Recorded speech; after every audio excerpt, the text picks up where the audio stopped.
امام کے پاس شخص آیا، کہا کہ مولا چھٹے امام امام جعفر صادق علیہ السلام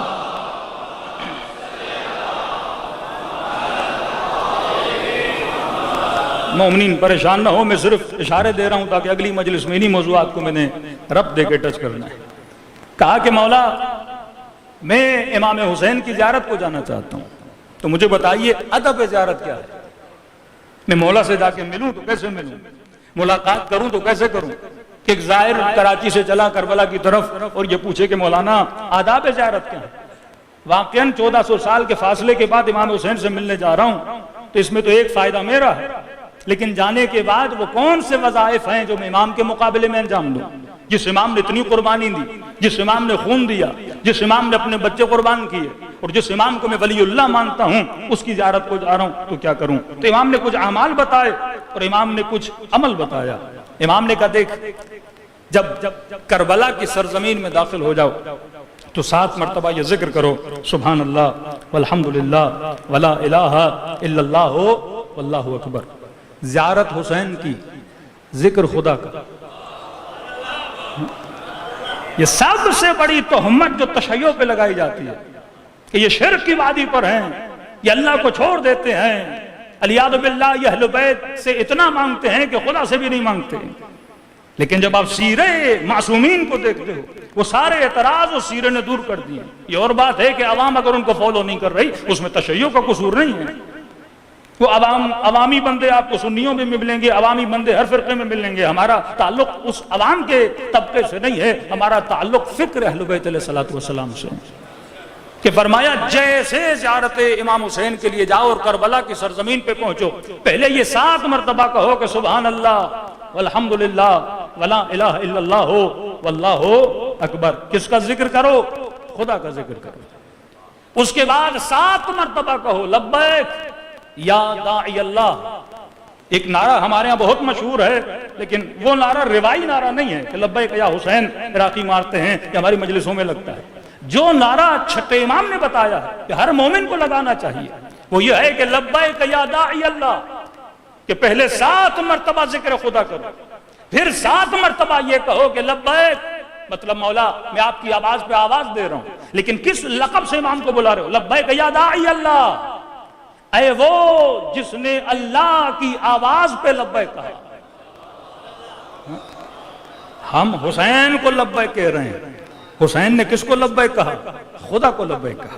داعی اللہ یعنی اللہ کی دعوت پہ لبیک کہنے والے امام، کہ جب نکل رہے تھے مکے سے تو یہ جملے میرے مولا حسین کے کہ میرا رب یہ چاہتا ہے کہ میں ذبح ہو جاؤں، میرا رب یہ چاہتا ہے کہ میں کربلا جاؤں۔ اسماعیل کو ابراہیم لے کے ذبح کرنے کے لیے کس نے دعوت دی تھی؟ اللہ نے خواب میں آ کے دعوت دی تھی کہ میں چاہتا ہوں تو اپنے بیٹے کو ذبح کرے۔ تو اللہ کی دعوت پہ اسماعیل نے کیا کہا تھا؟ لبیک کہا تھا۔ نبی کے چہرے پر کوڑا کرکٹ پھینکا گیا، پتھر مارے گئے، تکلیفیں دیں، کس کے لیے دعوت دے رہے تھے؟ اللہ کے لیے دعوت دے رہے تھے۔ امام کا کام یہ ہے کہ بندوں کو اللہ سے ملائے، لوگوں کے دلوں میں اللہ کی محبت کو پیدا کرے۔ یہ رشتہ جو بندے اور خدا کا ٹوٹ چکا ہے، اس بندھن کو ملانے والی شخصیت کا نام یا نبی ہوتا ہے یا امام ہوتا ہے یا معصوم ہوتا ہے۔ اور فرمائے جو ان کا ماننے والا ہے اس کا بھی یہی کام ہے کہ بندوں کو کس سے ملائے؟ پروردگار عالم سے ملائے۔ حضرت نوح نے یہی کام کیا، حضرت موسیٰ نے یہی کام کیا، اور اسی کام کے لیے تکلیفیں اٹھائیں۔ کبھی آگ میں پھینکا گیا، کبھی تہمتیں لگائی گئیں، کبھی الزام لگائے گئے، کبھی یحییٰ کا گلا کاٹا گیا، کبھی جناب ابراہیم نے تکلیفیں اٹھائیں، کبھی امام حسین نے تکلیفیں اٹھائیں۔ تو امام کا کام یہ تھا کہ بندوں کو کس سے ملائے؟ اللہ سے ملائے۔ رسول خدا جب اسلام کی دعوت دے رہے تھے، یہ مکے کے مشرک آ گئے کہ یا حبیب، اے محمد، ہم آپ کی بات کا انکار نہیں کرتے، لیکن آئیے ایک معاملہ انجام دیتے ہیں۔ نبی نے کہا کیسا معاملہ؟ کہ معاملہ یہ ہے کہ دیکھیے 1 سال ہم آپ کے خدا کو مانیں گے اور 1 سال آپ ہمارے خداؤں کو مانیں،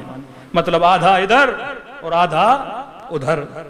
تو رسول خدا نے اس وقت یہ سورہ قل یا ایھا الکافرون لا اعبد ما تعبدون اور 2 مرتبہ تکرار کیا کہ جن کی تم عبادت کرتے ہو ان کی میں عبادت نہیں کرتا، اور کہا کہ محمد یہ پہاڑ دیکھ رہے ہو اگر اس کے برابر سونا چاہیے تو ہم تمہیں دینے کے لیے تیار ہیں، عرب کی کسی بھی خوبصورت لڑکی کے اوپر ہاتھ رکھو، ہم اپنی بیٹی تمہیں دینے کے لیے تیار ہیں۔ لیکن اسی رسول نے فرمایا کہ ایک ہاتھ میں سورج رکھا جائے، دوسرے ہاتھ میں چاند رکھا جائے، میں اپنے خدا کو چھوڑنے کے لیے تیار نہیں ہوں۔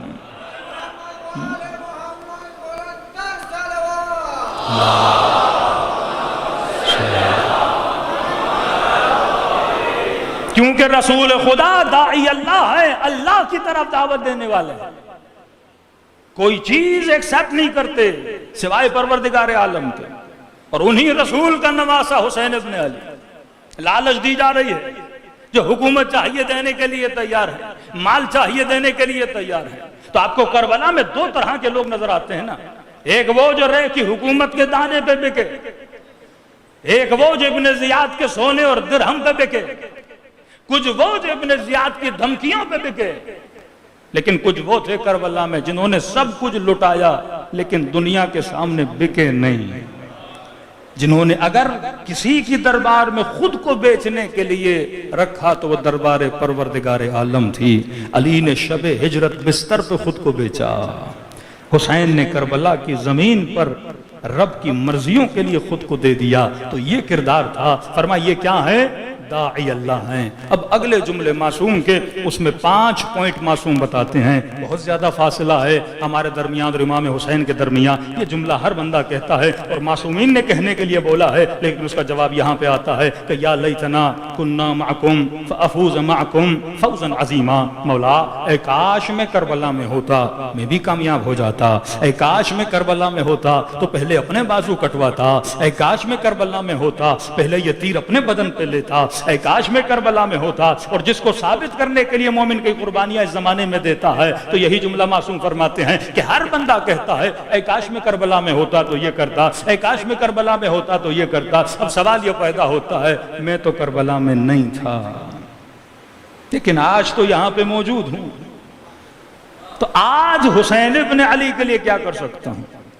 آج وہ کون سا عمل ہے جو میں انجام دوں جس سے امام حسین کی مدد ہو جائے؟ تو یہاں میرے مولا فرماتے ہیں کہ اے انسان اگر حسین ابن علی کی مدد کرنا چاہتے ہو تو فرماتے ہیں یہ بول کہ مولا اگر میں کربلا میں ہوتا تو اپنی آنکھوں کو آپ کی آنکھوں پہ قربان کرتا، اپنے کانوں کو آپ کے کانوں پہ قربان کرتا، اپنی زبان کو آپ کی زبان پہ قربان کرتا، اپنے بدن کو آپ کے بدن پہ قربان کرتا۔ اب چھٹے امام فرماتے یہ بول ان السمع والبصر والفؤاد، یہ جتنی چیزیں ہیں کہ مولا میں اپنی آنکھوں سے آپ کی مدد کرتا، اپنی زبان سے آپ کی مدد کرتا، اپنے قلب سے آپ کی مدد کرتا، اپنے ہاتھوں سے آپ کی مدد کرتا، اپنے ہوا سے آپ کی مدد کرتا، مطلب جو میری خواہش ہے اس سے آپ کی مدد کرتا، میری جو آنکھیں ہیں اس سے آپ کی مدد کرتا۔ پھر معصوم سے پوچھا مولا آنکھوں سے حسین کی مدد کیسے کروں، کانوں سے حسین کی مدد کیسے کروں، قلب سے حسین کی مدد کیسے کروں، زبان سے حسین کی مدد کیسے کروں؟ فرمایا قلب سے حسین کی مدد ایسے کرو کہ قلب میں غیر حسین کو آنے نہ دو، اس قلب میں نجاستوں کو داخل ہونے نہ دو، اس قلب میں حرص و نفرت و بغض نہ آنے دو۔ جب یہ قلب پاک ہوگا تو قلب کس کی مدد کر رہا ہے؟ حسین ابن علی کی مدد کر رہا ہے۔ کہ مولا آنکھوں سے مدد کیسے کروں؟ فرمایا آنکھوں کو نجاست میں مبتلا نہ کرو، کیونکہ آنکھیں نجس ہو گئیں تو یہ حسین کی مدد نہیں کر سکتی۔ اب ہر بندہ کربلا جاتا ہے اور یہی دعائیہ جملے امام حسین کو کہتا ہے کہ مولا جب آپ استغاثہ کر رہے تھے ہے کوئی میری مدد کرنے والا، مولا اس وقت میں مدد نہ کر سکا لیکن آج اپنی آنکھوں سے مدد کرنے کے لیے تیار ہوں، آج اپنے ہاتھوں سے مدد کرنے کے لیے تیار ہوں، آج اپنے بدن سے مدد کرنے کے لیے تیار ہوں۔ تو آج کیسے مدد کروں امام حسین کی؟ تو میرے چھٹے امام فرماتے ہیں، فرمایا آنکھوں سے گناہ نہ کر کے حسین کی مدد کرو، زبان سے جھوٹ نہ بول کے حسین کی مدد کرو۔ یہ غیبتوں کی محفلیں، یہ تہمتوں کی محفلیں، ان محفلوں میں جاؤ گے تو یہ زبان سے تو حسین کی مدد نہیں کر رہا، تو یزید کی مدد کر رہا ہے۔ آنکھوں سے حرام کاریوں میں مبتلا ہو گئے، یہ حسین کی مدد نہیں ہے، یہ شیطان کی مدد ہے، یہ نفس کی مدد ہے۔ تو فرمایا اگر کانوں سے حسین کی مدد کرنا چاہتے ہو تو کانوں سے حرام آوازوں کو سنا نہ کرو، کانوں سے بدکار آوازوں کو سنا نہ کرو، کیونکہ کان نجس ہو گئے، یہ حسین کی مدد کے قابل نہیں رہتے۔ صلوات پڑھے محمد و آل محمد۔